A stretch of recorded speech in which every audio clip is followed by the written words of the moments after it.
Hello friends, welcome back to my YouTube channel विके multi net class. तो आज video रे आमे जानिबा कि जणे व्यक्तिर परिस्थितिगत बल कौन किंबा कौनसी असुविधा पड़ता समय किंबा कौन आवश्यकता को पूरण करने समय जड़े व्यक्ति केउं बलर प्रयोग करें से कहा उपर निर्भर करें से विषय जानिबा।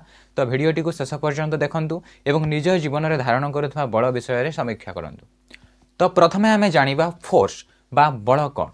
तो बल हेउछि कौनसी कार्य को संपादन करने पाई किंबा कौनसी परिस्थिति निजको मुक्त करने जड़े व्यक्ति प्रत्यक्ष किंबा परोक्ष भाव में व्यवहार करुवा अति आवश्यक एवं अदृश्यकर शक्ति को आमे बल कही थाउ। तो सही बलर परिभाषा दबाकु जाई संस्कृत में महाकवि चाणक्य एक श्लोक वर्णना करी कि दुर्बलस्य बलम राजा बालानाम रोदनम बलम बलम मूर्खस्य मौनित्वम चौराणाम मृत्यम बलम।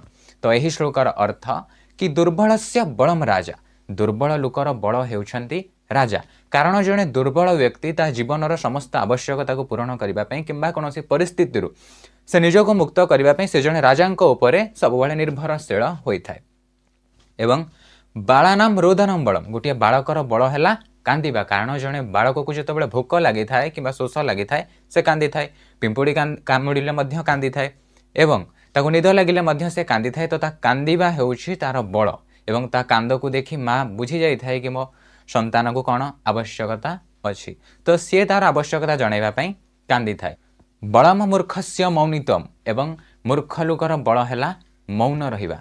कारण दुनिया रे कौनसी समस्यार समाधान करने किंबा कौनसी परिस्थिति निजको मुक्त करने शिक्षार आवश्यकता होता है। जेहेतु जड़े व्यक्ति मूर्ख शिक्षा कौन जानी न थाए तो सेथिपाई से सबु स्थान रे सबु क्षेत्र रे मौन रही थाए। तेणु मूर्खर बल है मौन रहिबा एवं चोरर बल है मिछ कहवा। कारण गोटे चोर को ता जीवन में चोर सब चोरी करें जो धरा पड़ जाए तो सी सब मिछर सहारा नहीं थाए एवं जीवन गोटे मिछ को लुचाइवाई से शह शह मिछ कही थाए। तेणु गोटे चोरर बल है मिछ कह। तो आमे जानिले कि जड़े दुर्बल लोकर बल हेउछंती राजा एवं गोटे बालकर बल है कांदिबा एवं गोटे चोरर बल है मिछ कहवा एवं जड़े मूर्ख लोकर बल है मौन रहिबा।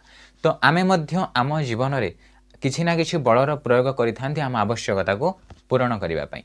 जदि आमे आमर आवश्यकता को पूरण करने पाई जड़े राजा उपर निर्भर करुछंती तेबे आमे जड़े दुर्बल व्यक्ति। जदि आमे कांदुछंती तो आमे बालक सहित सामान एवं जदि आमे मिछ कहउछंती तेबे आमे चोर सहित सामान।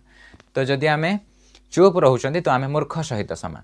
तेणु आमे आम जीवन में प्रयोग करुवा बल को समीक्षा करवा कि प्रकृत में मु जो बल को प्रयोग करुछि ताहा उचित कि अनुचित। कारण समस्त प्राणी मानक मध्य मनुष्य हेउछि श्रेष्ठ। कारण मनुष्यर बुद्धि एवं विचार करिवार शक्ति अच्छी। तेणु निज बुद्धि को निजर जज करंतु एवं निज बुद्धि को पचारि कौनसी परिस्थिति निजको मुक्त करने बलर प्रयोग करंतु, तेबे आमको सठिक रास्ता मिल पारिबो। तो आज एतिकी। ओम शांति।